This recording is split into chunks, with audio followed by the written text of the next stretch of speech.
Ребят, всем здравствуйте!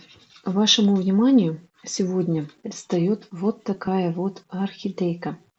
Красивая, конечно. Это биглип сорта бета. У нее ситуация ровно такая, когда она пришла ко мне, я оставила себе цветущую, там, пышную, идеальную, но со временем, по непонятным для меня причинам, я предполагаю, что, конечно, она стрессанула, она практически полностью потеряла всю корневую систему. Вот начала гнить и все. И гниет, и гниет, и гниет, и гниет. Я ей давала привикур, и в какой-то мере он, конечно, помог, какую-то гнилостную часть он предотвратил. Но, видите, на данный момент состояние у орхидейки ровно вот такое, что два нижних листа она полностью засушила. Этот желтеет, ну, возможно, что отсюда она уже берет питание. И сегодня я хочу ее все-таки пересаживать, потому что я смотрю на орхидею и понимаю, что сил для восстановления у нее нет. Как я говорила ранее, я ее буду пересаживать ровно тогда, когда вот эти вот листья будут терять тургор. Но на сегодняшний момент состояние у нее именно такое, что они очень мягкие, они вот так вот могут гнуться во все стороны. И скажу почему, ну, в особенности для новичков, расскажу именно мои действия, почему по отношению к этой орхидее такие. Я привыкла, я имею терпение, лишний раз к орхидеям не лезьте в посадку. Если даже что-то гнилостное здесь и появляется, я это не вытаскиваю, я не достаю, ничего не потрошу, я жду. Знаете, где-то примерно недели 3, а может быть даже месяц, оно мне стоит и потихонечку, ну не то чтобы погибает. Я думала, что она сможет выкарабкаться, она сможет, но в итоге, ребят, видите, все-таки пошел рост листа. И вот буквально сейчас перед записью видео, смотрите, какую интересную, хорошую картину наблюдаю. У нее наращивается корешочек. Вот он там вдали. И вот здесь, так, и вот здесь тоже вижу, вот он корешочек. И с одной стороны, вот даже взяла ее в руки, думаю, может мне тебя и не трогать? В принципе, ты, видимо, силы в тебе есть. Ты решила только сейчас начинать наращивать корни. Но все равно, ребят, как бы то они ни было, состояние у нее не такое уж и хорошее. Если бы эти корни начали вот уже вот отросли и пошли в грунт, я бы, честно, не трогала. Но сейчас буду ее пересаживать. И многие могут не понимать мои действия, почему я орхидеи довожу до такого состояния. Был как-то один такой интересный комментарий. Конечно, вы орхидеи тут героически умертвляете, потом их героически спасаете.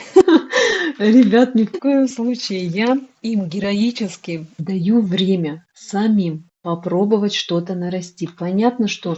Ну, а с другой стороны, у нее идет гнилостный процесс, который не останавливался. Вот сейчас вот он остановился, и орхидея начала оживать, начала наращивать листья, начала наращивать корни. Только лишь на данный момент ее можно будет трогать. У меня масса таких примеров для вас. Сейчас я вам сюда выставлю ряд орхидей, которые прошли всю ту же самую ситуацию, что и эта орхидейка. Это, конечно, не все орхидеи, всего лишь 3, все показывать смысла нет. В общем, вот эта орхидея из моей личной коллекции. Я тоже поначалу замечала такое, что листочки вот морщинятся, тургор теряется, и корневой системы внутри грунта так таковой нету. И я ждала, когда она наконец-то что-то мне нарастит. И ну, ушла вот практически, знаете, лист вот до такого состояния, что вот он весь морщинился. И нет ничего, нет никаких прорастаний, только тогда я начала ее пересаживать. И посмотрите, так, у нас с момента пересадки прошло уже 4 месяца.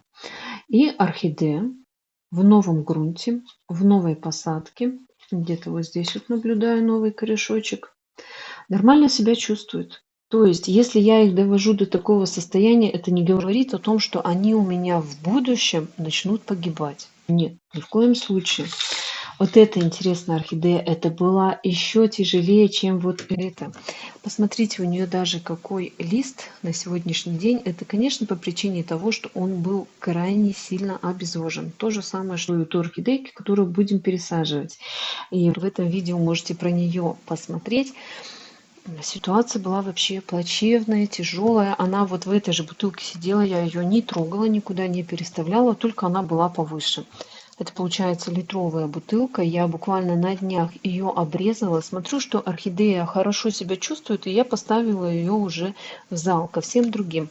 А ваточку здесь подставила лишь только для того, чтобы раньше она прямо стояла за счет бутылки. Так как я это срезала, она у меня, конечно, падает на бок. И просто диски ватные установила, чтобы никуда не падала.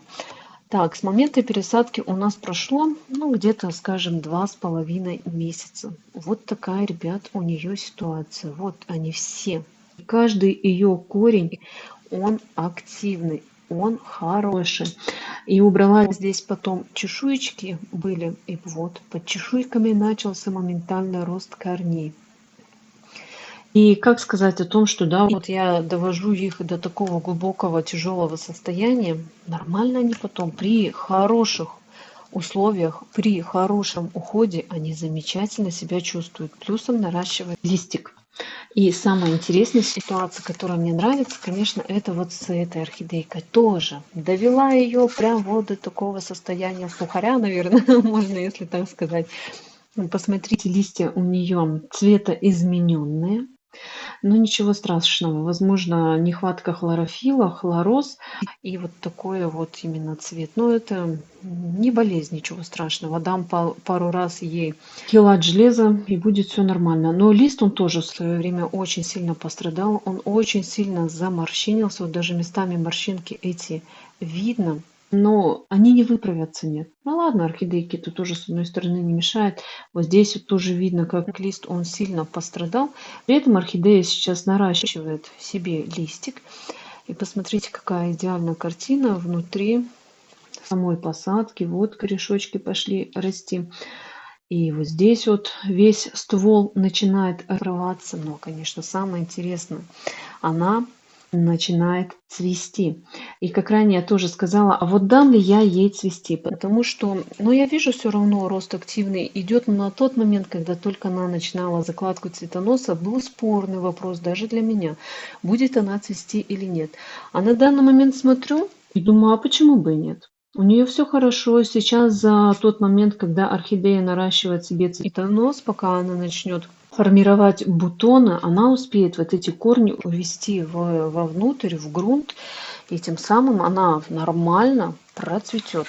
Ребят, я думаю, что вам мои действия понятны, и почему я лишний раз не лезу к ним в посадку, а даю орхидейкам самостоятельно восстанавливаться. И мне, знаете, еще один момент кажется. Вот если бы я ее раньше, когда увидела, ну вот только гнилостный процесс начала пересаживать, либо если бы я увидела где-то 50% гниющей корневой системы и начала пересаживать, она бы у меня, наверное, ушла еще в более глубокую реанимацию. А когда вот уже проходит длительное время, за это время, ну, так скажем, наверное, орхидея успокаивается. Не то, что орхидея, а ее болезнь успокаивается, она не прогрессирует. Но здесь, возможно, буду предполагать, что у корней есть какие-то сохраненные, и тем самым, даже если произошла полная корневая гниль, и на момент реанимации вот такие орхидеи, по моим наблюдениям, намного быстрее и лучше откликаются вообще на саму реанимацию, нежели тут же сейчас берем, пересаживаем, перекапываем, что-то с ними делаем. И вот я именно пришла к такому, что орхидейки, пусть даже и стоят в крайне тяжелом, в крайне печальном состоянии, ничего страшного. Сейчас мы ее быстренько приведем в чувство. Одно время у зрителей моего канала был вообще такой шок, такая паника от моих видео, что вообще у нее происходит на канале, какой-то тут непонятный автор, но те, кто еще меня не знал, у нее огромное количество там каких-то больных растений, что-то она лечит, реанимирует. Но вообще я свой канал ориентирую именно на это. Как полечить, как восстановить, как адаптировать или что-то прочее. Я, ребят, продаю орхидеи. И часть больных орхидей, которые вы видите, они должны были идти на продажу. Но случилось так, вот, что гниют по различным причинам, болеют, и я их оставляю у себя. И также еще хочу вас попросить лишь об одном. Ребят, если вам не сложно, поделитесь, пожалуйста, моими видео, если вы считаете, что они какие-то хорошие, интересные, полезные, в своих социальных сетях, либо в каких-то группах, для того, чтобы нас стало больше, для того, чтобы люди учились за ними правильно ухаживать, их правильно лечить и восстанавливать. Я буду вам очень благодарна. И орхидейку я сейчас, она у меня увлажненная, уже все полностью потрошу. Вижу, что у меня что-то там плохо совсем с корневой системой. Но вот видите, как вот разом, мигом случилось, и все, и вот ничего не сделаешь. Есть такой вот прям моментально корневая гниль. И в каких-то даже случаях и привикур не помогает, если захотел. Но, видимо, знаете, очень сильное было какое-то грибковое заболевание. Что даже привикур, насколько уж он мне нравится, не смог с этим справиться. Но, тем не менее, вот даже я один корешочек хороший вижу, и то это будет являться большим плюсом. Наверное, все-таки он смог, он победил. Снимаю все, я чувствую, я вижу, что здесь корней так таковых особо и нет. Вот такая корневая система. Сейчас мы это плохое все срежем. Ой, чуть было не дотронулась до того корня, не оттяпала его. Единственный, который здесь есть, нормальный, ребята, аккуратно отстригайте, все прям аккуратно. И дай бог вот таких вот у тяжело больных вы там что-то поизрежете. И без того корневой системы здесь нету. Вот еще мы последнее все обрубим, и вообще будет благодать. Все просматривайте аккуратно, где что, откуда растет. Вот такая небольшая корневая система у меня осталась. И, ребят, хочу акцентрировать ваше внимание вот на чем. Посмотрите, какой корешочек. Он здесь. Видно, что порченый. Вот она. Грибковость присутствует, даже вот это вот коричневое, это есть грибковость, которая в будущем она будет прорастать. Так, и здесь тоже вот этот вот корень я его буду, скорее всего, удалять. Он весь поражен, и в дальнейшем в посадке он также будет отмирать. А зачем нам лишнюю вот эту грибковость тащить за собой и в новую посадку? Есть вот такой вот один корешочек, тоже интересный. Видите, ранее когда-то он здесь был грибковым. Но дальше гниль никуда не уходит. И вот дальше весь корень, он сам по себе видно, что нормальный зеленый. Так что о нем я не переживаю. И переживаю вот за этот еще. Видите, также, вот, если его дотронуться до него, до этого корня, вот он мокрый. Все, он порченный. Я его просто... Так, вот даже вот здесь тоже коричневая есть. Отрезаю, захватывая здоровую ткань, потому что тоже в посадке это все догниет, и, возможно, вот этот корень, он тоже сам сгниет. А, наверное, я его удалю, потому что из-за одного него мне нужно будет стволик подрезать. Сохранять ствол, нету смысла. Он все равно в посадке также погибнет, поэтому я его вместе со стволом удаляю. Стволик вот этот, который у орхидеи остается, вот до этого корня, вот этот хороший, здоровый, вот этот весь низ я убираю. Он не нужен в посадке, он будет как пятая нога собаки, наверное, что ли, мешаться потом в дальнейшем в посадках. И тоже, если какие-то поливы, вы начинаете заливать орхидеи, и попадает также вода на этот ствол, и опять же начинаются какие-то гнилостные процессы. Поэтому вот так отстригаю вот до того корня. Сразу же давайте посмотрим, что у нас со стволиком. Со столиком у нас все хорошо. Так, вот это место, здесь, видимо, корешочек раньше был. Также все цветоносы обрубаю. И знаете, я хотела вот этот лист нижний удалить. у нее удалить, потому что он желтеет и, ну, наверное, сделать посадку поглубже. Но этого я делать не буду. Не потому, что пусть орхидея отсюда забирает все питательные вещества, а потому что, посмотрите, прорастает корешочек. И вот здесь, смотрю, тоже набухает, тоже здесь будет корешочек. Если я сейчас начну этот лист отдирать, то я могу повредить вот этот вот корешочек, который без того он мне нужен, он мне крайне нужен. И моими действиями, моими отрывами он будет повреждаться, и он закуклится. Поэтому я лист не трогаю, пусть сами разбираются с этим делом. Так, и вот этот тоже корешочек, который есть, я его удаляю. И, конечно же, сейчас зачищаю весь ствол. Вот это все чешуйки, которые здесь были наросшие, все удаляю, чтобы у меня такая тут красота была. А это нужно лишь только для того, когда вода вдруг у вас при поливах попадает на ствол, и в этих чешуйках она остается, и опять же гнилостный процесс. А по идее вообще орхидейка-то молодец, я смотрю. У нее вот корешочек, который проклевывается, и вот в этом месте тоже набухает. Поэтому, ребят, оставляем так, как есть, и следим за вот этим вот естественным процессом. Все равно мы понимаем, что этот лист, он дожелтит. Спустя там неделю, две, он все равно весь изжелтится. И этот лист, вот, он отсохнет.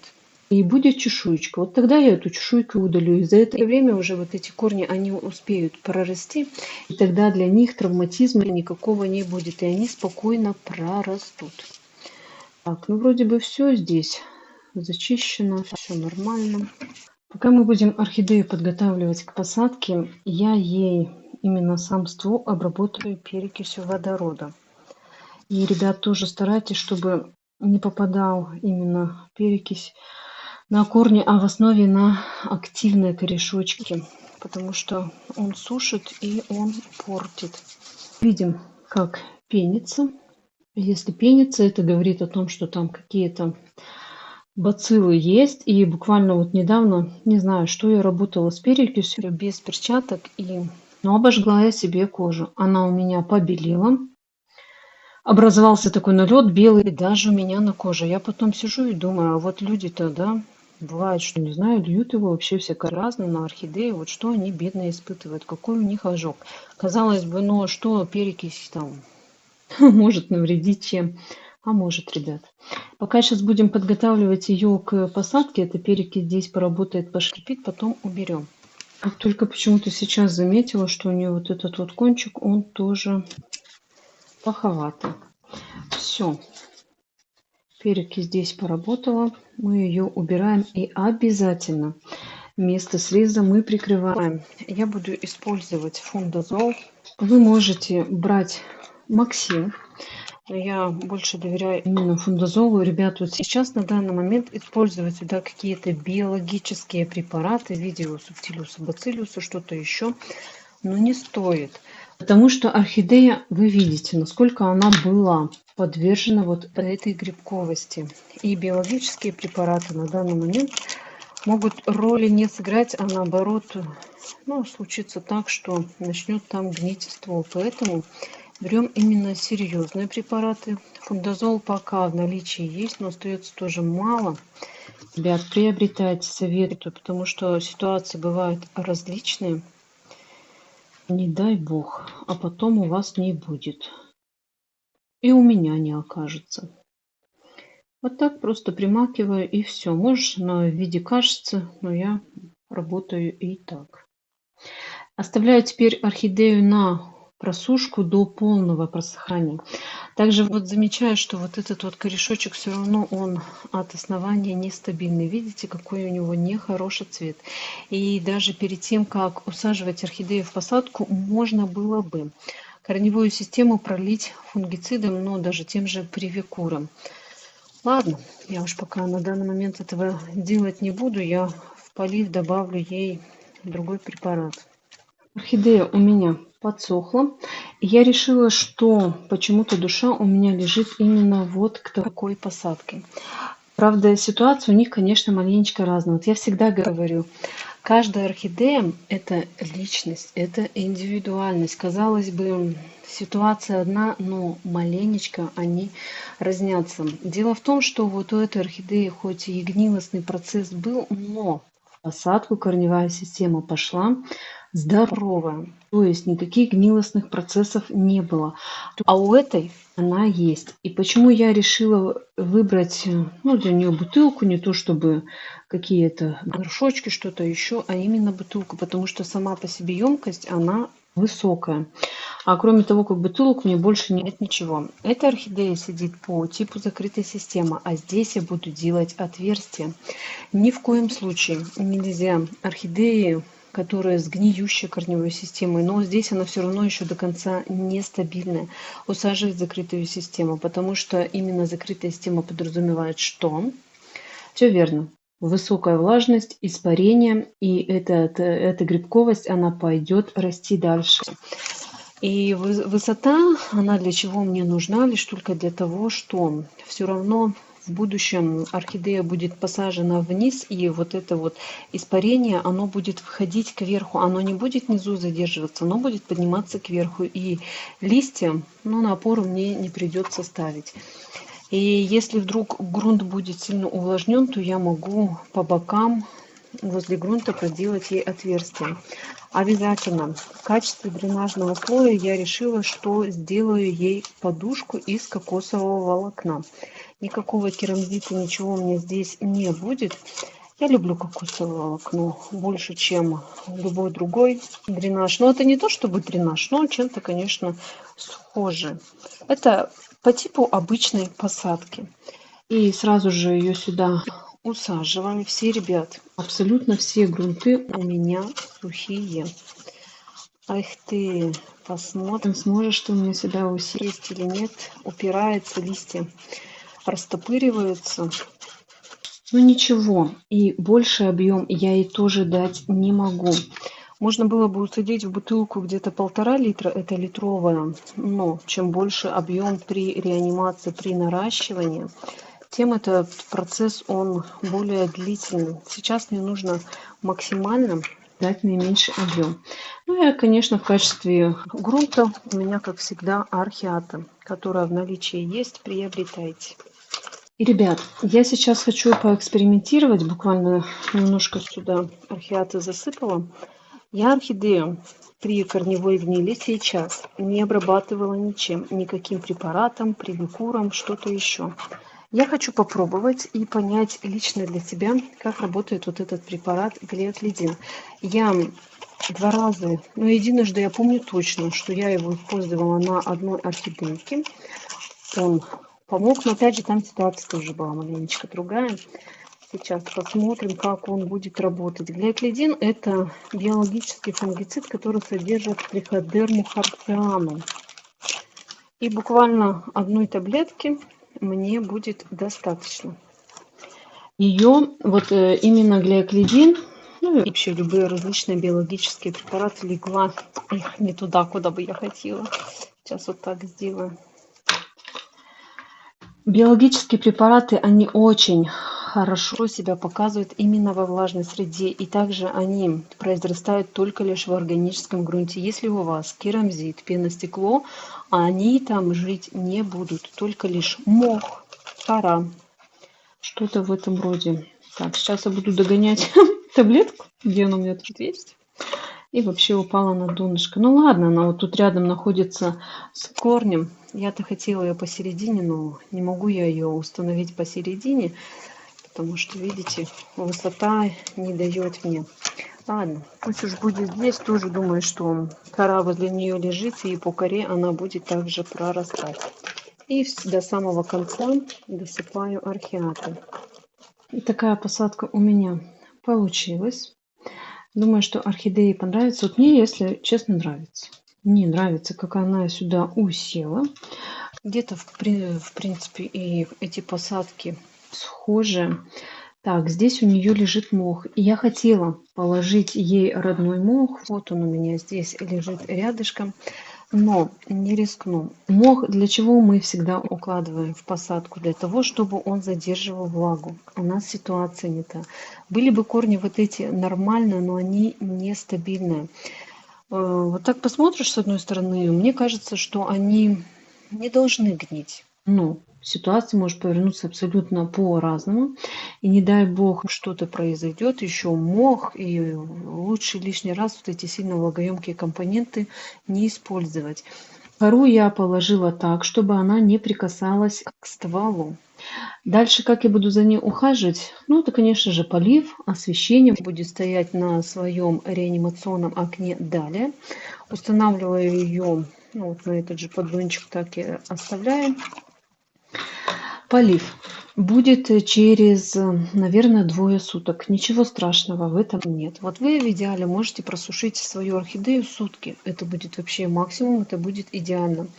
Но у меня прошло только 6 часов. Пусть пройдет 2 суток с момента ее обрезки, когда я обрезала ствол. И потом обязательно я буду обычной водой. Не буду использовать никакие препараты, потому что у меня содержится биологический фунгицид, а биологические фунгициды, они не терпят какие-то химические препараты, и они просто-напросто потом не работают. Работа у них 14 дней в грунте. После 14 дней, если будет необходимость, могу еще раз кинуть ей туда таблеточку. Посмотрю уже по ситуации. И просто методом пролива. Буду вот так по стенке данной емкости водичку поливать, так чтобы она не попадала в ствол. Аккуратно. И увлажнять, стараться увлажнить кору. Не то чтобы напоить, и не то чтобы вот прям замачивать ее. Да, в принципе, можно было бы и замочить, но нет. Нестабильная корневая система мне этого не позволит сделать. Просто лишь методом пролива. Увижу, что кора увлажнилась, и от этого будут зеленеть корешочки. А там уже смотреть по ситуации.